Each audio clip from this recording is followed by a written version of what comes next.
तो हम लोग बात कर रहे थे आपका जांचों और विचारणों में एविडेंस की रिकॉर्डिंग कैसे होगी, इस पर बात हो रही थी।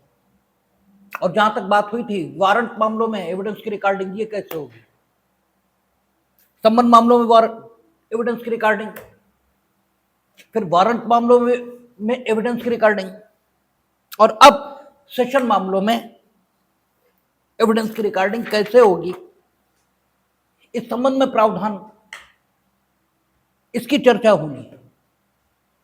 और जो सेशन मामलों में वारंट की रिकॉर्डिंग, ठीक है, सेशन मामला होगा तो वारंट ही मामला।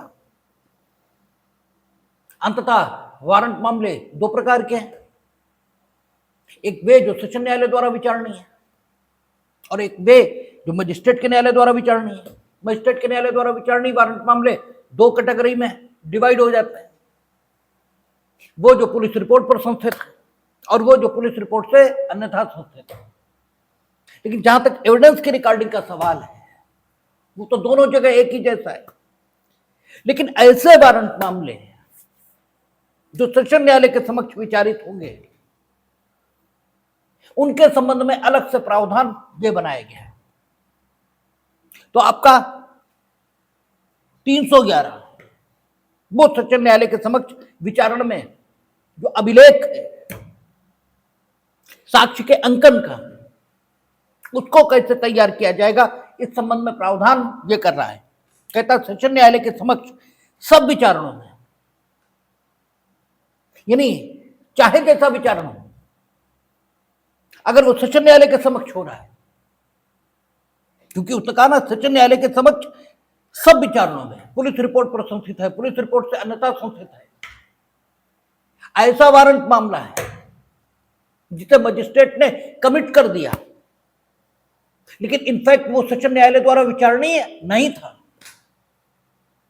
फ्रेमिंग ऑफ चार्ज के समय सेशन न्यायालय ने यह पाया कि नो डाउट ये मेरे द्वारा विचारणीय नहीं है, लेकिन चूंकि कमिट होकर उसके पास पहुंच गया, इसलिए सेशन न्यायालय उसके विचारण का निर्णय ये कर सकता है।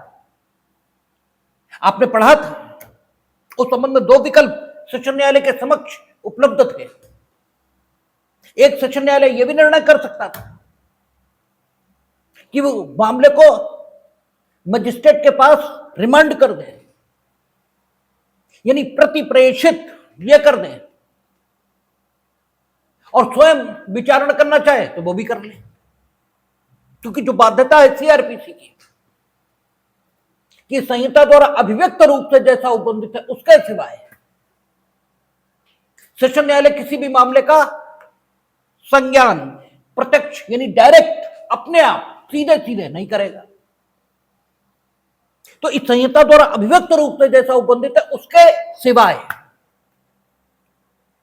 तो यहां तो स्वयं मजिस्ट्रेट ने कमिट करके उसके समक्ष मामला विचारण के लिए भेजा, तो वो बाध्यता भी खत्म, वो सीधे सीधे संज्ञान तो ले भी नहीं रहा। और अगर संहिता अभिव्यक्त रूप से उपबंधित करती है तो सीधे सीधे भी ले सकता है।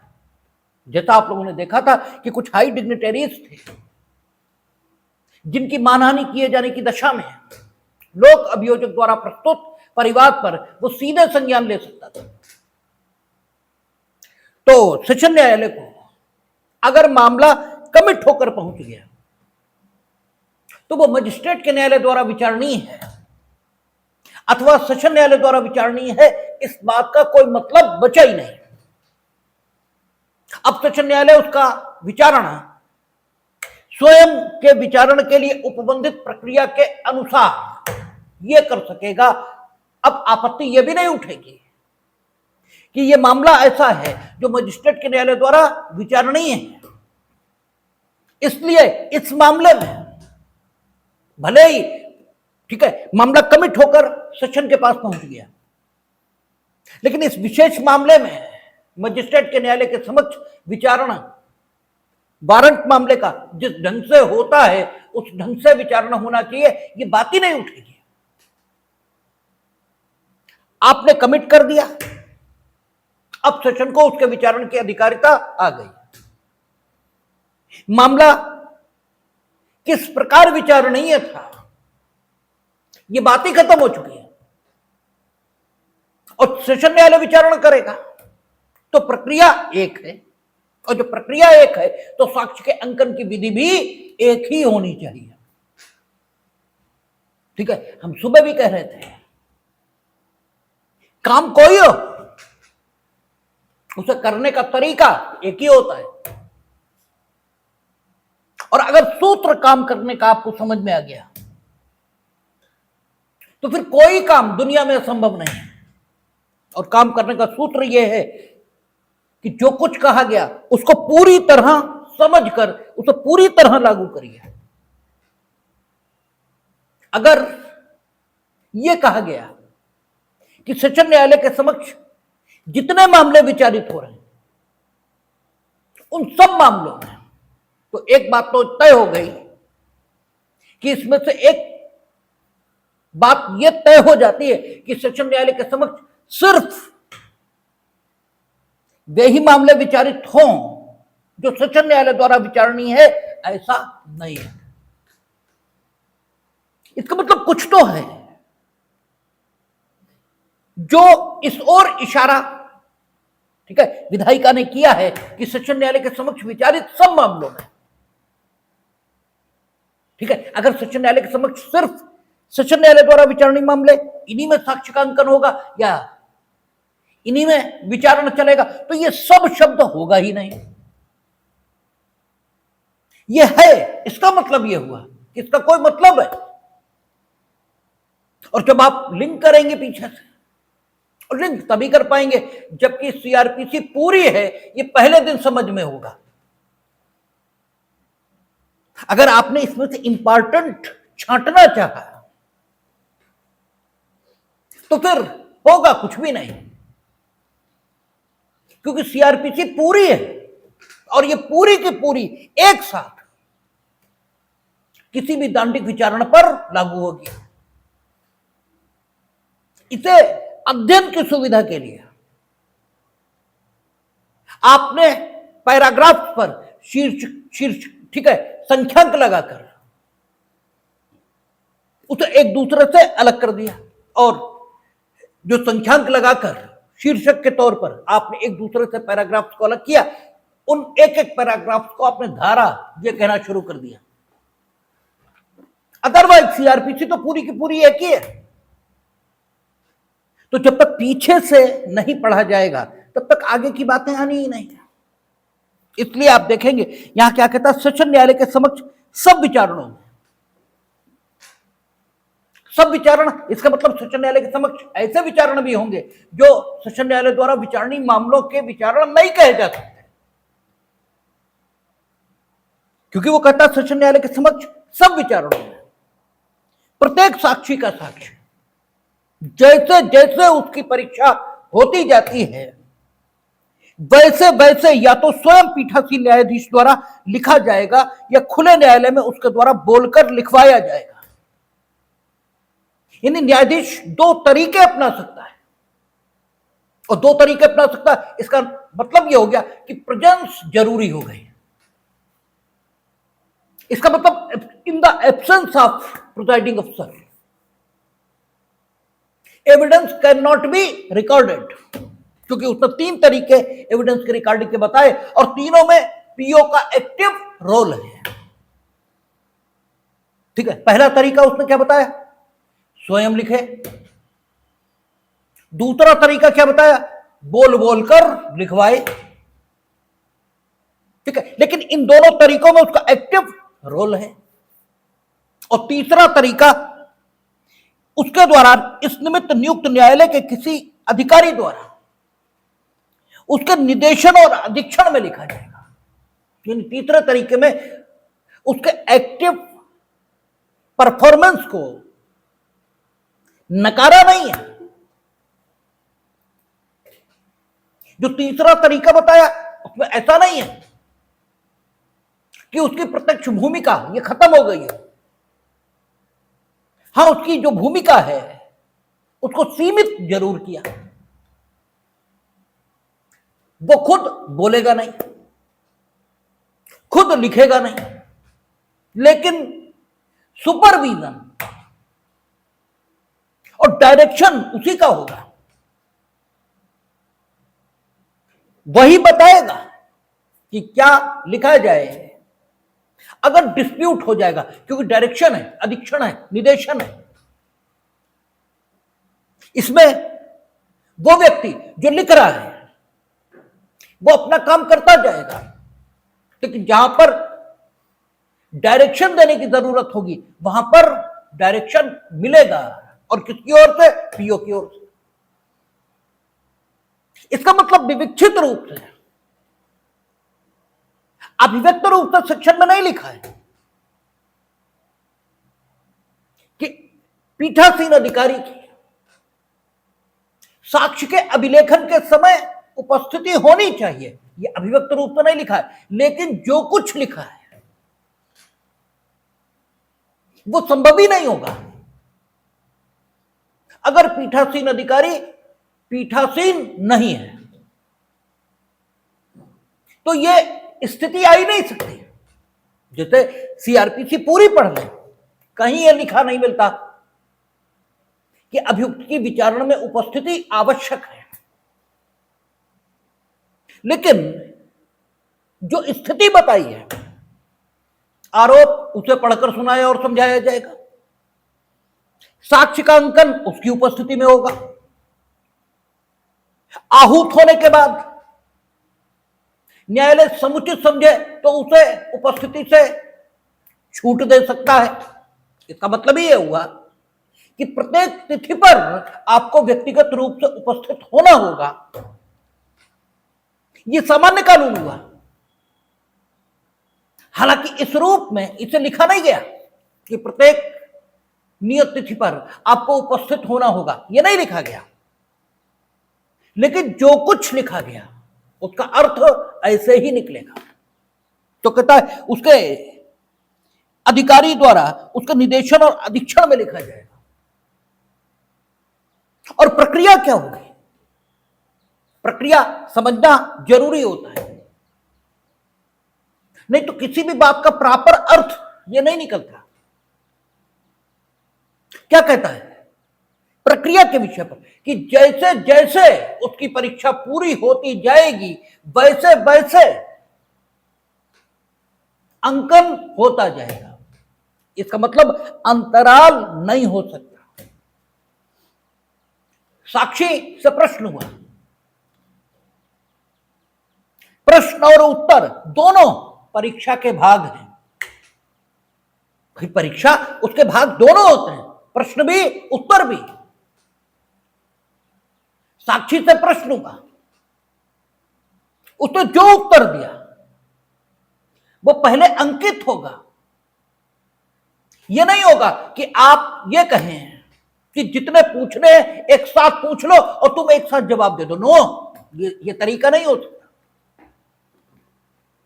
कि तुम एक साथ उत्तर दे दो, हम समझ जाएंगे तुम क्या कहना चाहते हो और वो लिखा देंगे। नहीं, इट कांट बी परमिसेबल। ये परमिसेबल ही नहीं है। वो लिखता है जैसे जैसे उसकी परीक्षा होती जाएगी वैसे वैसे अभिलिखित किया जाएगा, और परीक्षा प्रश्नों के माध्यम से होगी। इसलिए एक प्रश्न और उसका एक उत्तर ये आया तो ये प्रश्न और उत्तर जब तक अंकित नहीं होता तब तक अगला सवाल नहीं हो सकता। अब क्योंकि अगर प्रश्न जो किया गया उसका सुसंगत उत्तर आया है, आपसे पूछा गया क्या नाम है, आपने नाम ही बताया है, अपना बताया या पड़ोसी का बता दिया, यह दीगर बात है, वो मिथ्या साक्ष्य या मिथ्या उत्तर देने की श्रेणी में आएगा। लेकिन आपसे नाम पूछा गया और आपने नाम ही बताया है, तो प्रश्न को लिखना अनावश्यक है। और अगर आप प्रश्न को लिखेंगे तो अननेसेसरी देरी होगी। लेकिन हमने पूछा कि क्या नाम है और तुम बताते हो कि गाय तो पिछले साल ही बेच दी। अब इस प्रश्न के उत्तर में जिन तथ्यों का कथन होना चाहिए वे तथ्य ये नहीं हो सकते। अब यहां पर अगर प्रश्न का अंकन नहीं होगा तो जिस समय साक्ष्य के मूल्यांकन की स्थिति आएगी उस समय यह पीठासीन अधिकारी जिसके सामने साक्ष्य का अंकन हो रहा है, हो सकता है ये मौजूद भी ना हो, ट्रांसफर हो जाए, मृत्यु हो जाए, रिटायर हो जाए, इसके न्यायालय से पत्रावली स्थानांतरित होकर अन्य न्यायालय में पहुंच जाए, तो प्रश्न के अभाव में वो न्यायाधीश ये कैसे जान पाएगा कि इससे क्या प्रश्न किया गया था और इसने क्या उत्तर दिया। और अगर वो ये नहीं जान पाएगा तो वो ये कैसे निर्धारित करेगा कि साक्षी के साक्ष्य का क्या मूल्यांकन होना चाहिए, इस साक्षी के साक्ष्य को कितना वजन ये देना चाहिए। ठीक है ना। अब अगर प्रश्न भी लिखा हो और उत्तर भी लिखा हो तो ये न्यायाधीश समझ सकेगा कि ये साक्षी उत्तर देने से जानबूझकर बच रहा है, क्योंकि पागल नहीं है, इससे नाम पूछा गया है और ये बता रहा है कि गाय पिछले साल बेच दी और ये पागल है नहीं। तो इसका मतलब यह हुआ कि ये जानबूझकर उत्तर से बच रहा है। और अगर यह निष्कर्ष न्यायाधीश का हुआ तो 114 एविडेंस एक्ट जो पुरानी धारा है साक्ष्य अधिनियम की, उसकी उपधारणा यह पैदा हो जाएगी तत्काल कि जानबूझकर उत्तर देने से बच रहा है। अर्थात अगर यह उत्तर देता तो उत्तर इसके विरुद्ध होता, इसीलिए उत्तर देने से बच रहा है। इसीलिए सामान्य नियम का वर्णन कहां हुआ? 311, ठीक है, सबसेक्शन 1 में। और ये कहा उसकी परीक्षा जैसे जैसे होती जाएगी वैसे वैसे उसका अंकन किया जाएगा। यानी प्रश्न, उसका उत्तर जो आया, और प्रश्न अगर लिखना अनावश्यक है क्योंकि सुसंगत उत्तर आया है तो केवल उत्तर को अंकित कर लेंगे, प्रश्न को अंकित नहीं करेंगे। लेकिन अगला प्रश्न तब तक नहीं आएगा जब तक पहले के उत्तर का अंकन नहीं हो जाएगा। और इसीलिए कोर्ट में आप देखते हैं क्या होता है, कोर्ट में यह कहते हैं कि जब तक पहला अंकित नहीं हो गया तब तक दूसरा मत पूछिए, पहले अंकित होने दीजिए। हालांकि जो लोग ये बात कहते हैं उन्हें भी यह नहीं मालूम होता है कि ऐसा लिखा है कि ऐसा ही होना चाहिए, लेकिन परंपरा से उन्होंने सीख लिया कि पहले पहला लिख जाए फिर दूसरा पूछा जाना चाहिए, और वो परंपरा के नाते वैसा कहने लगते। ठीक है, जैसे हम सुबह चर्चा कर रहे थे ना कि भगवान की कथा में प्रेम होना, भगवान की कथा से ये आपको मुक्ति देगा। ठीक है ना। लेकिन आपने परंपरा से ऐसा सीख लिया कि जो कथा सुन रहा है वो इसीलिए सुन रहा है क्योंकि उसे भगवान की कथा से प्रेम है। नहीं, आप मानस उठाओ, उसमें वर्णन आता है कि काकभूषुंडी जी कह रहे हैं कि कथा सुनाइए, और उन्हें उस कथा में लगातार मजा आ रहा है, बोर नहीं हो रहे। ठीक है, और आप बोर होना शुरू हो जाते हैं। इसका मतलब यह है कि कथा में रस नहीं है। वो तो परंपरा के नाते आपके पिताजी सुनते आए थे, आपकी माताजी सुनती आई थी, इसलिए आप भी सुन रहे हो। आपकी कोई रुचि उचि नहीं है उसमें, तो आप परंपरा के नाते चीजें सीख लेते हो। ऐसे ही वहां जो कानून बोला जाता है इसलिए नहीं कि बोलने वालों को यह पता है कि यही कानून है, नहीं, उन्हें तो यह लगता है कि बस ये बोला ही जाता है इसलिए बोलना चाहिए। जब हम मैट्रिमोनियल कागज में आप कभी देखना बात करके, ठीक है, तो अक्सर जो सास बहू की लड़ाई होगी वो इसलिए होगी अक्सर क्योंकि सास को यह लगता है कि ये बातें तो हमें कहनी ही चाहिए, इसलिए नहीं कि वो वैसा कहना चाहती नहीं, इनफैक्ट नहीं कहना चाहती, लेकिन उसे लगता है कि अगर हमने ये नहीं कहा तो जो हमारा ओहदा है सास का, ठीक है, वो सुरक्षित नहीं बचेगा, हमें तो ये कहना ही चाहिए। ऐसा ही आपका है। आप कचहरी में खड़े होकर जब बात करते हैं तो कानून सम्मत कर रहे हैं, सही है, लेकिन आपको ये मालूम नहीं है कि हम ये बात कानून सम्मत कर रहे हैं। तो जानकर जाग कर काम करने का जो प्रभाव होना चाहिए वो इसलिए नहीं होता क्योंकि आप जानकर और जाग कर वो काम नहीं कर रहे, इसलिए आप वहां रिरियाते से खड़े होते हैं, जज साहब के सामने रिरिया रहे होते हैं आप, क्योंकि आपको मालूम नहीं है कि यह आपका हक है, ठीक है। वो कृपा नहीं कर रहे हैं, और कृपा ही अगर कर रहे हैं तो तुम तो कह रहे हो छोड़ दें, तो छोड़ क्यों नहीं रहे? इसका मतलब वो कोई कृपा नहीं कर रहे हैं। तो आपके शब्दों में विनम्रता ये तो होनी चाहिए, लेकिन अनावश्यक फकीरपन ये नहीं होना चाहिए, ठीक है। तो वो तभी नहीं होगा जब कानून यही है ये आपको मालूम होगा, ठीक है। आगे देखें, कहता ऐसा साक्ष्य मामूली तौर पर वृतांत के तौर पर लिखा जाए, मामूली तौर पर वृतांत के तौर पे आपने प्रश्न किया, उत्तर आया, उसे वृतांत के तौर पर लिख दिया। वृतांत के तौर पर जो कुछ लिखा जाता है उसके लिखने की जो कला है वो यही है कि किसी से हमने प्रश्न किया, उससे संबंधित विषय के बारे में जो बताया वो हमने अंकित कर दिया, बिना ये लिखे कि हमने क्या पूछा था। प्रश्न का अंकन नहीं करते हैं, ठीक है। अखबार में वृतांत के तौर पर सब कुछ छपा होता है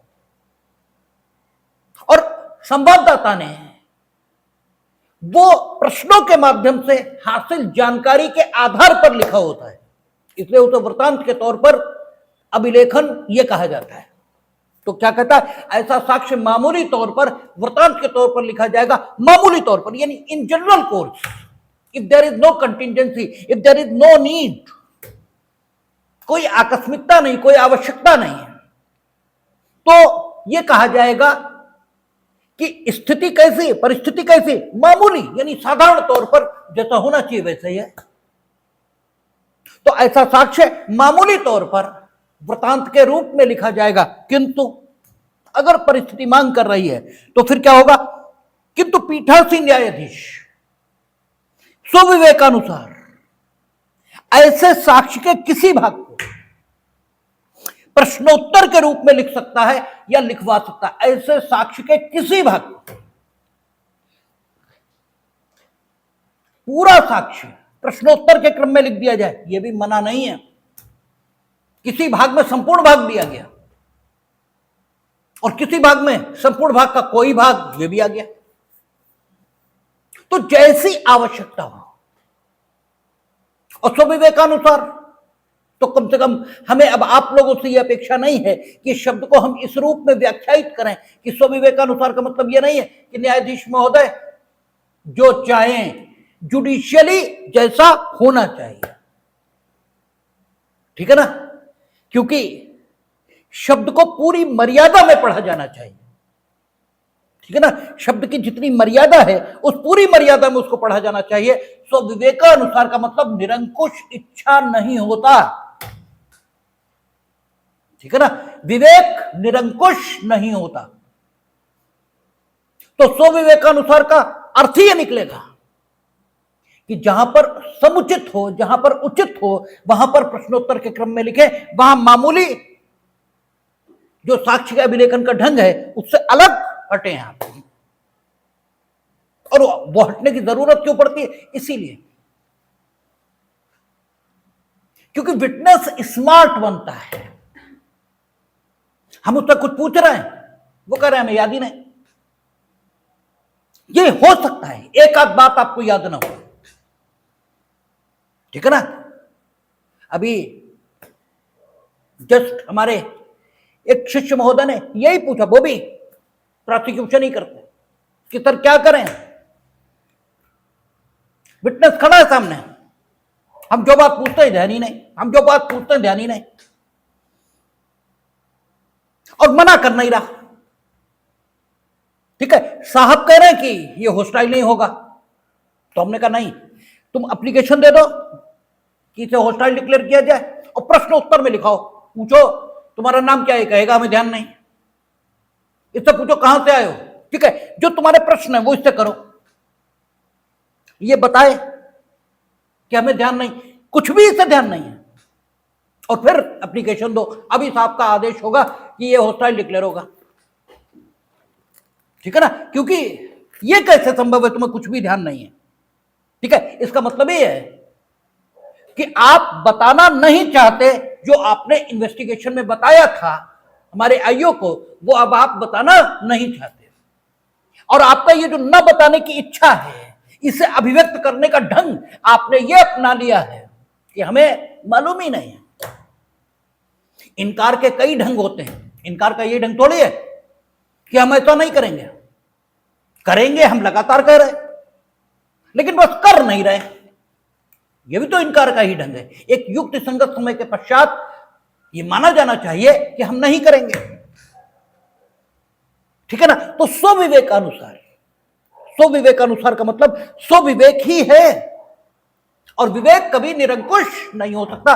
स्वविवेक की अपेक्षा जहां भी हो गई कानून में, वहां न्यायाधीश का निरंकुश इच्छा है, ये तो माना ही नहीं जाना चाहिए।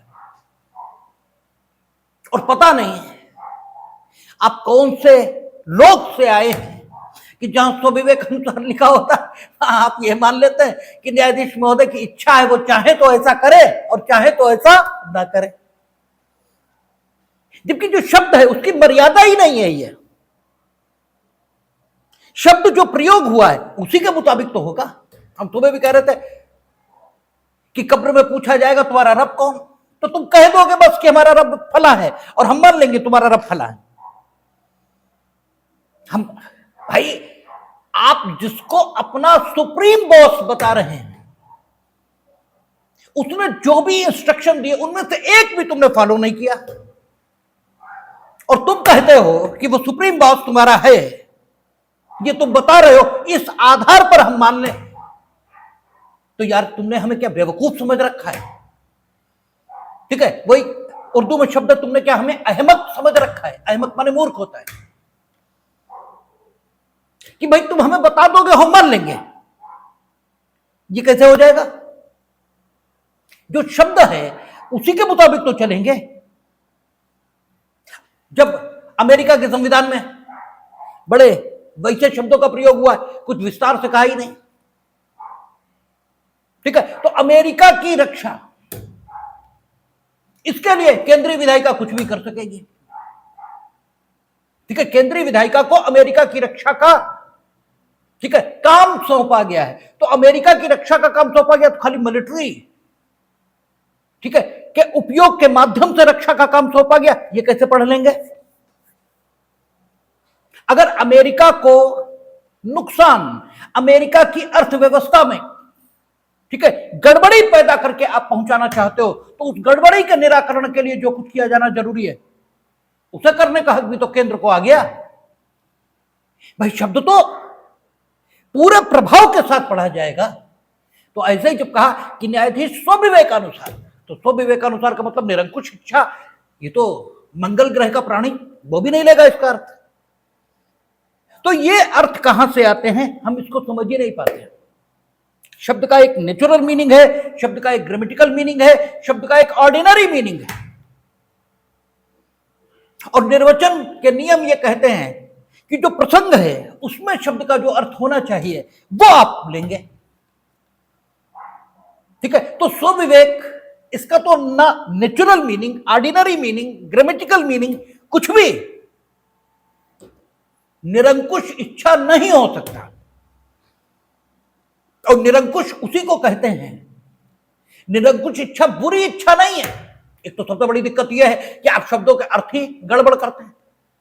निरंकुश इच्छा का मतलब है जिसके पीछे कोई युक्ति संगत आधार नहीं है, उस इच्छा को निरंकुश कहते हैं।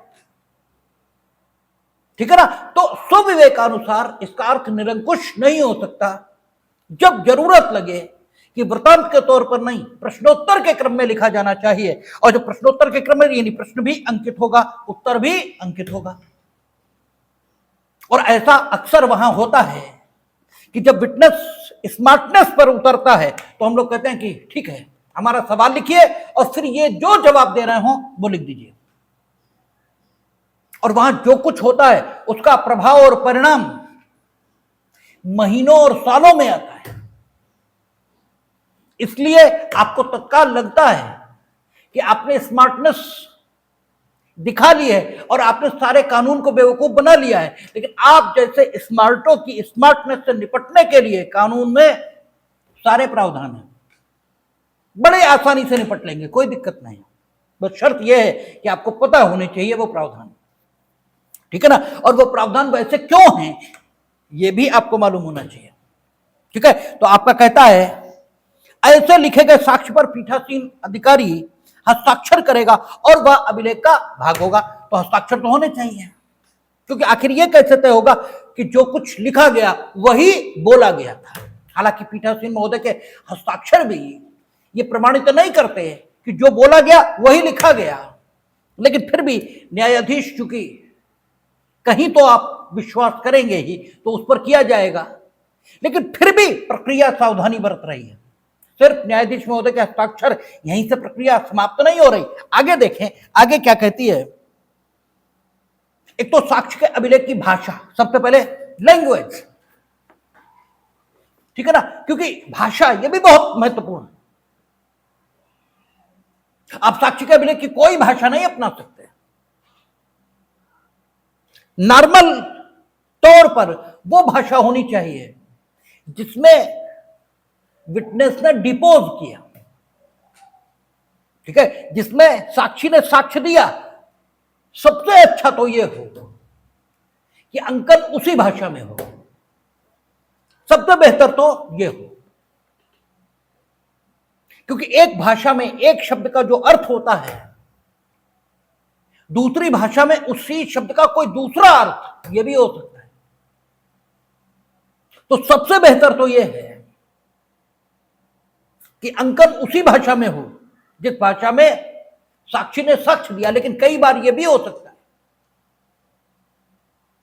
कि जो साक्षी है वो भाषा वो जो न्यायालय की है जानता ही नहीं, उसकी अपनी भाषा है।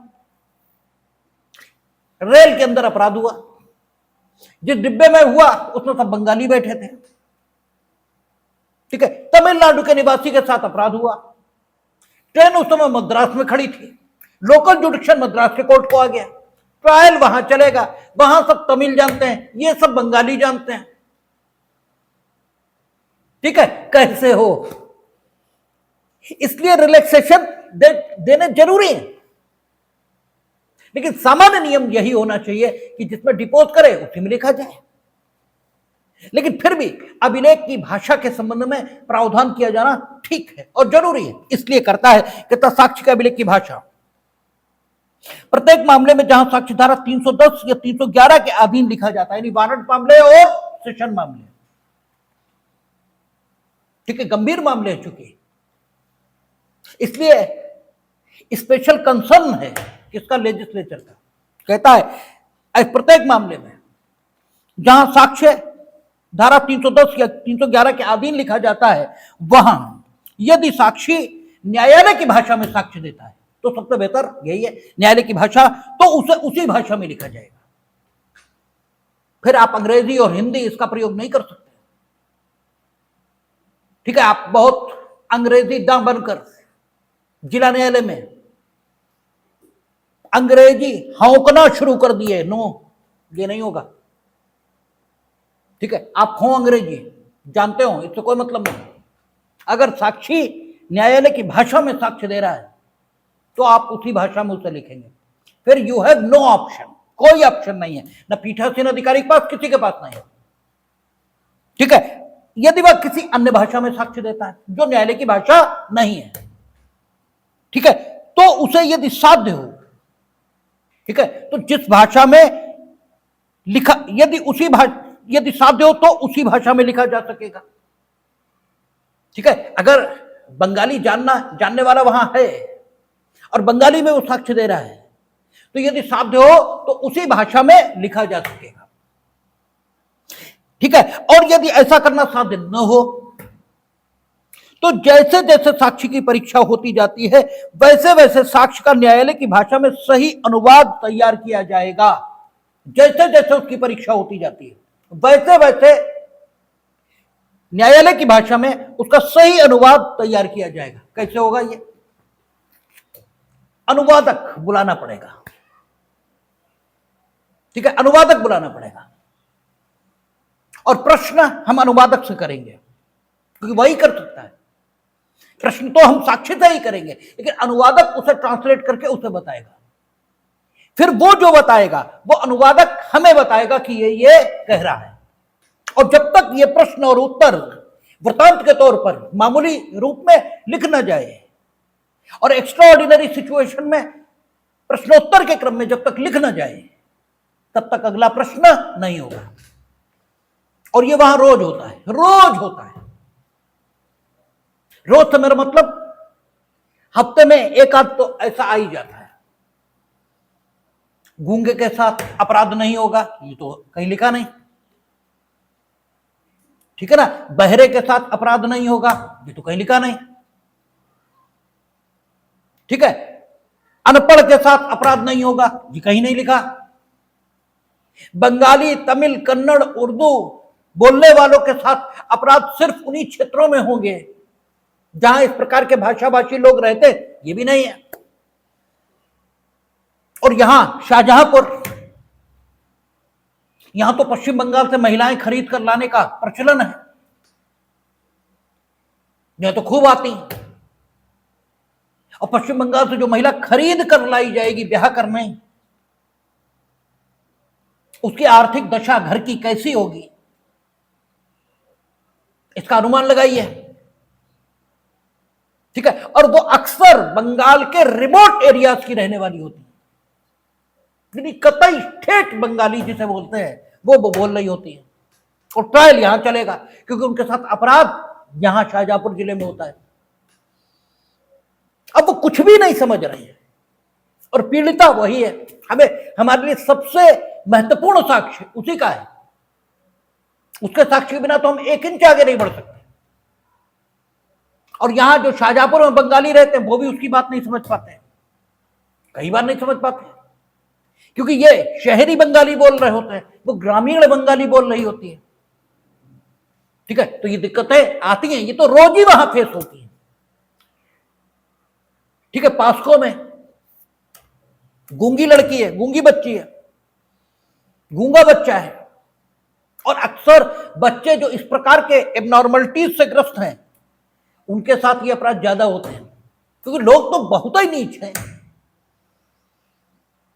तब क्या करें? तब जो टीचर्स हैं बेसिक स्कूलों में इस प्रकार के, उनको बुलाया जाता है।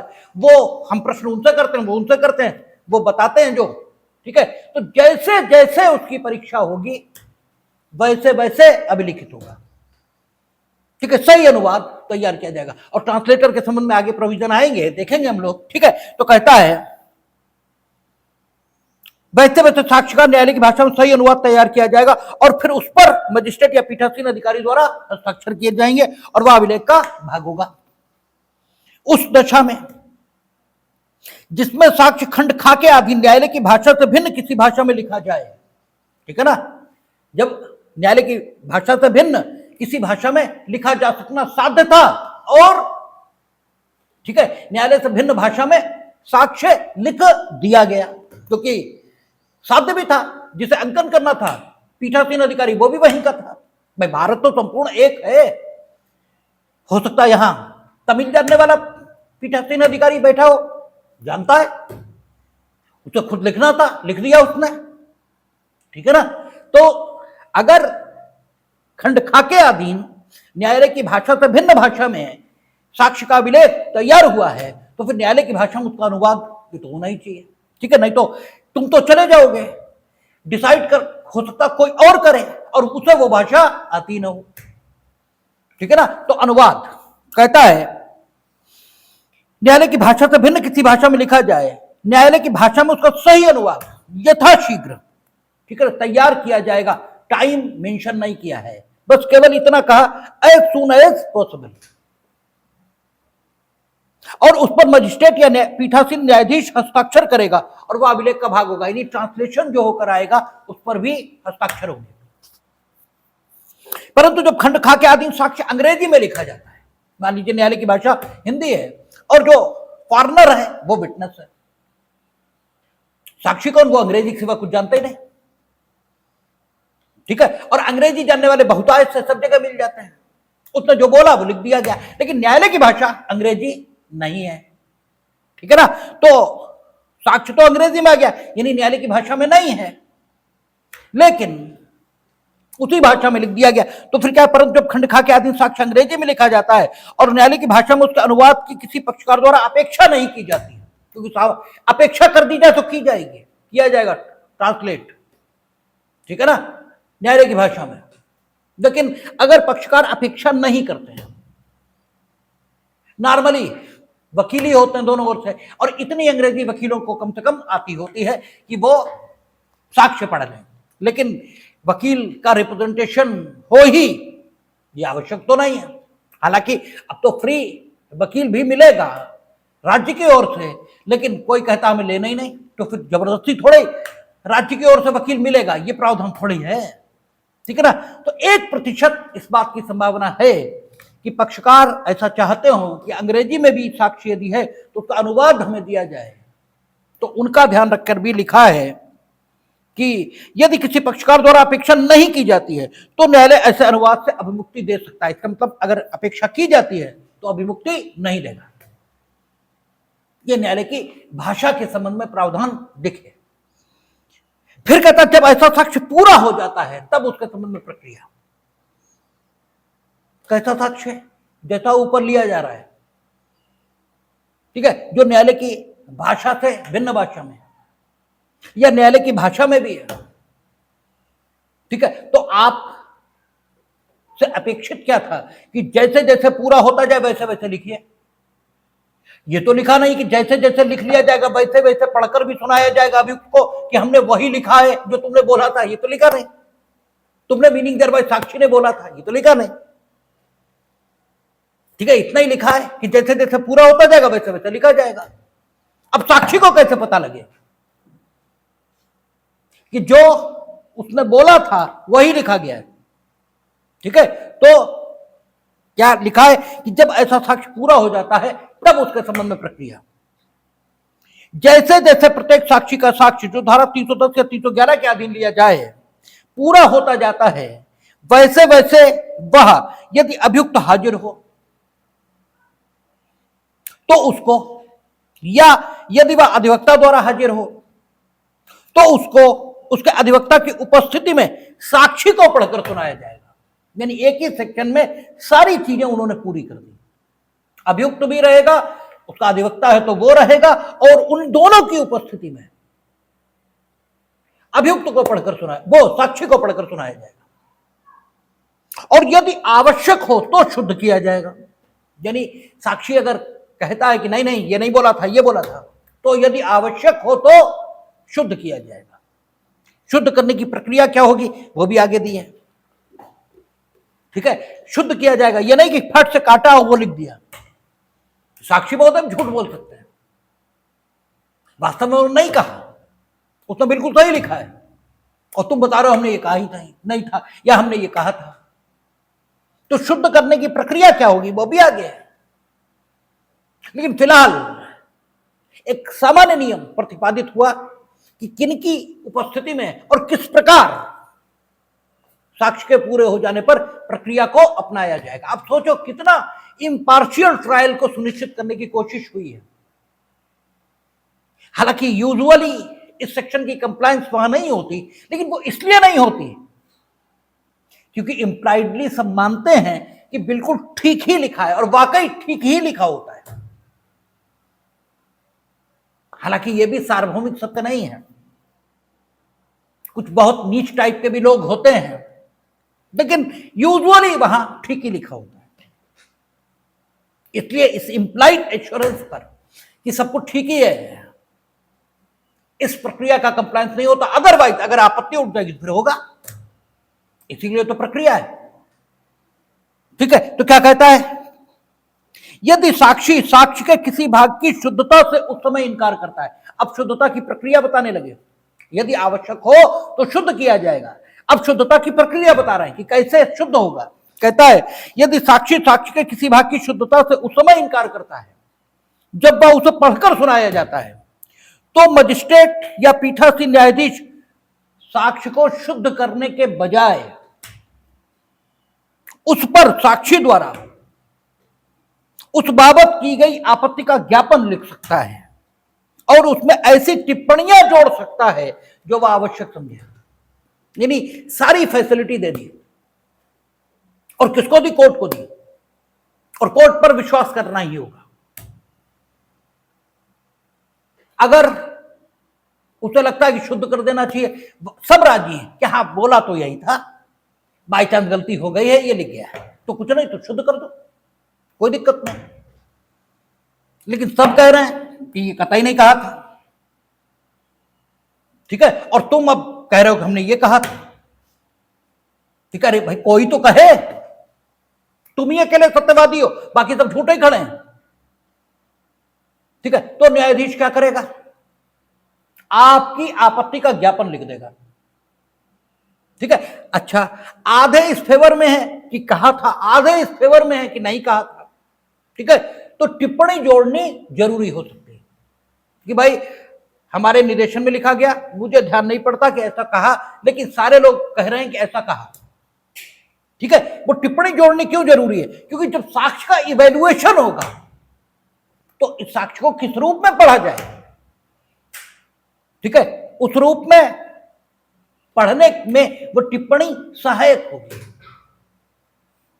ठीक है, हालांकि उस टिप्पणी में या उस टिप्पणी के अनुसार ही साक्ष्य का मूल्यांकन नहीं किया जाएगा, क्योंकि एक चीज यह भी है, आप जो कुछ कहते हो उसका आवश्यक संबंध आपके पूर्ववर्ती कथनों से होता है।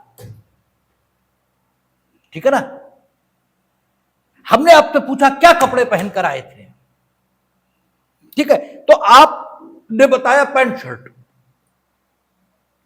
ठीक है, और इसके बाद रंग का उल्लेख किया गया है। ठीक है ना? तो अगले सेंटेंस में और पिछले सेंटेंस में एक आवश्यक संबंध होता है। ऐसा नहीं होता नॉर्मली जो बोलचाल का ढंग है कि जो आपका अगला सेंटेंस है वार्तालाप के क्रम में और जो पिछला सेंटेंस है ये दोनों बिल्कुल अलग अलग हो, ये नहीं होता, ये दोनों परस्पर संबंध में रहते हैं। ठीक है ना? तो जो ओवरऑल साक्षी का साक्ष्य है उसमें शुद्ध किया गया और टिप्पणी, इस सबको कुल मिलाकर पढ़ने से जो निष्कर्ष निकलेगा फिर वो निकाला जाएगा। लेकिन हम सत्य जान नहीं सकते, हम सत्य जानने का प्रयत्न कर सकते हैं। ठीक है, सत्य तो ईश्वर ही जान पाएगा, इसलिए ट्रायल को इस प्रकार चलाया जाएगा कि सत्य जानने का जो अधिकतम प्रयत्न हो सकता है वो हो। और इसलिए यहां लिखा कि शुद्ध करने का क्रम यह भी हो सकता है कि हम शुद्ध करें और उसमें टिप्पणियां जोड़ दें। अच्छा, फिर कहता है यदि साक्ष्य का अभिलेख उस भाषा से भिन्न भाषा में है जिसमें वह दिया गया और साक्षी उस भाषा को नहीं समझता।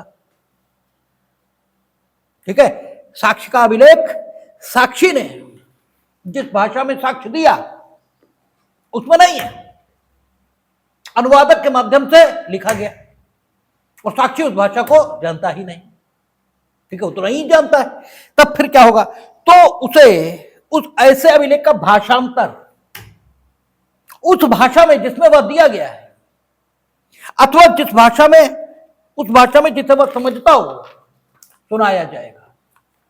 ठीक है ना?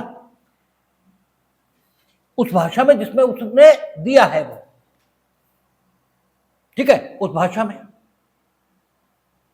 उसका भाषांतर सुनाया जाएगा। ठीक है, तो वो तो आप सुना ही सकते हो क्योंकि आपने अनुवादक की सहायता से लिखा है, वो भाषांतर तैयार कर देगा, आप पढ़कर सुना उसे। ठीक है, तो पूरी तरह ये सुनिश्चित करने का प्रयत्न हुआ है कि हर कीमत पर ट्रायल इंपार्शियल चले, ट्रायल में कहीं कोई दिक्कत ना आए। इसके बाद आपका कहता है अभियुक्त या उसके अधिवक्ता को साक्ष्य का भाषांतर सुनाया जाना। अभी आपने साक्षी को सुनाया, अब किससे सुनाएंगे? अभियुक्त या उसके अधिवक्ता। जब कभी कोई साक्ष्य ऐसी भाषा में दिया गया जिसे अभियुक्त नहीं समझता, हमेशा नहीं सुनाया जाएगा। अगर ऐसी भाषा में दिया गया जिसे अभियुक्त नहीं समझता है और वह न्यायालय में स्वयं उपस्थित है, तब खुले न्यायालय में उसे उस भाषा में उसका भाषांतर सुनाया जाएगा जिसे वह समझता है। ठीक है ना? साक्षी ने भाषण दिया बंगाली में, उसे उसका भाषांतर सुनाया, और जो अभियुक्त है वो है तमिलनाडु का, वो तमिल जानता है। ठीक है ना? और न्यायालय की भाषा हिंदी है। ठीक है, तो एक और तमिल में भी भाषांतर तैयार कराना पड़ेगा, तो अभियुक्त को भी तो सुनाए क्या कहा उसमें। ठीक है, तब अभियुक्त को और उसके अधिवक्ता को कहां सुनाएंगे आप? खुले न्यायालय में। और न्यायालय खुला कब माना जाएगा? 327 पिछली सीआरपीसी की धारा है, वो बताएगी न्यायालय खुला कब होता है। मोटा मोटा ये कि न्यायालय कक्ष में जितने लोग समा पाए हैं उतने लोग न्यायालय में उस ट्रायल के समय आ जा रहे हैं, तो न्यायालय को खुला माना जाएगा। ठीक है ना? तो आपका खुले न्यायालय में सुनाया जाएगा। यदि वह अधिवक्ता हाजिर हो और साक्ष्य न्यायालय की भाषा से भिन्न हो और अधिवक्ता द्वारा न समझी जाने वाली भाषा में दिया जाता है, तो उसका भाषांतर ऐसे अधिवक्ता को न्यायालय की भाषा में सुनाया जाएगा। अभियुक्त को अपनी पसंद के अधिवक्ता से प्रतिरक्षा कराने का हक है। अभियुक्त तमिल है, उसका अधिवक्ता कन्नड़ बोलता है तो ये भी तो संभव है। तो अधिवक्ता को भी, क्योंकि अभियुक्त क्या कर लेगा? सुन के समझ रहा हो तो उसके अधिवक्ता को है। ठीक है, तो उसके अधिवक्ता को भी सुनाया जाएगा। जब दस्तावेजें यथारीति सबूत के प्रयोजन के लिए पेश की जाती हैं, तब वह न्यायालय के स्वविवेक पर निर्भर करेगा कि वह उनमें से उतने का भाषांतर सुनाए जितना आवश्यक प्रतीत होता है। बैंक का लेजर प्रस्तुत हुआ है, कोई ऐसा दस्तावेज पेश हुआ तो पूरा थोड़ी सुनाएंगे। उस अपराध से जितने का संबंध है उतना, कि एंट्री संख्या 555, उसमें तुमने कूट रचना की है, उसमें 1 लाख लिखा, तुमने 10 लाख लिख दिया, पूरा पढ़ने की जरूरत नहीं है। ठीक है, इसके बाद आपका कहता है साक्षी की भावभंगी के बारे में टिप्पणियां। जब पीठासीन न्यायाधीश या मजिस्ट्रेट साक्षी का साक्ष्य अभिलिखित कर लेता है, तब वह साक्षी की परीक्षा किए जाते समय, यानी टोटल ओवरऑल परीक्षा हो गई, तुम खीसे फैलाते हुए साक्ष्य देते रहे और बता ये रहे हो कि हम बहुत दुखी हैं इस घटना के होने से। नॉर्मल रूल ये है कि जब आप दुखद प्रसंग याद करते हैं तो आपकी आंखों में आंसू भले ही ना आए, लेकिन चेहरा उदास ये तो जरूर हो जाता है। आपके लिए जो प्रसंग अप्रिय है उसकी चर्चा के लिए जब आपको बुलाया जाएगा तो आपका जो ड्रेसिंग सेंस होगा वो ये कहेगा कि आप बहुत भड़कीले कपड़े पहनकर नहीं जाएंगे। ठीक है, और वहां बहुत खुशी से चहक नहीं रहे होंगे। आपने बहुत खुशी से चहकते हुए उस विषय में साक्ष्य दिया है जिसके बारे में आपका कहना यह है कि यह साक्ष्य जिस घटना से संबंधित है उसके घटित होने से हम बहुत दुखी हैं, और यह व्यक्ति है जिसने वो घटना घटित की, इसलिए हम इसके खिलाफ साक्ष्य देने आए हैं। पता यह लगा जब क्रॉस एग्जामिनेशन हुआ कि अभियुक्त से तो तुम्हारी दुश्मनी चल रही है और तुम चहकते हुए साक्ष्य दे रहे थे, तो तुम्हारा दुश्मनी का तथ्य और तुम्हारा चहकना ये मिलकर इस बात की गवाही देते हैं कि तुमने झूठा साक्ष्य दिया है। लेकिन तुम्हारा चहकना अगर लिखा नहीं जाएगा टिप्पणी के तौर पर, तो जो न्यायाधीश साक्ष्य का मूल्यांकन करेगा वो तुम्हारे चहकने के तथ्य से अनभिज्ञ रहेगा, इसलिए वो साक्ष्य का समुचित मूल्यांकन नहीं कर पाएगा। इसलिए यहां लिख दिया गया कि जब पीठासीन न्यायाधीश या मजिस्ट्रेट साक्षी का साक्ष्य अभिलिखित कर लेता है, यानी टोटल उसने रिकॉर्ड कर लिया, तब वह साक्षी की परीक्षा किए जाते समय, जिस समय यू वर अंडर एग्जामिनेशन, उसकी भावभंगिमा के बारे में ऐसी टिप्पणियां भी अभिलिखित कर सकेगा यदि कोई हो जिन्हें वह तात्विक समझता है, जो उसके नजर में तात्विक है। आप बहुत सारी भावभंगिमाएं प्रदर्शित करते हैं, लेकिन सारी तात्विक नहीं होती, लेकिन जो सच जानने के लिए तात्विक लग रहा है वो सब लिख सकता है, ठीक है ना। अच्छा, अभियुक्त की परीक्षा का अभिलेख। अभियुक्त की परीक्षा आपने देखी थी, पुरानी सीआरपीसी में धारा 313 सीआरपीसी है, उसके अंतर्गत अभियुक्त की परीक्षा होती है। उसके लिए अब सेक्शन बदल गया है, कितना हो गया, 351। उसमें अभियुक्त की परीक्षा होगी। अभियुक्त की परीक्षा क्यों होती है, आपको कई बार हमने चर्चा की है कि न्यायालय के पास अभियोजन साक्ष्य के प्रति अभियुक्त का नजरिया क्या है, अभियुक्त को क्या कहना है, ये जानने का कोई तरीका है ही नहीं, क्योंकि अभियुक्त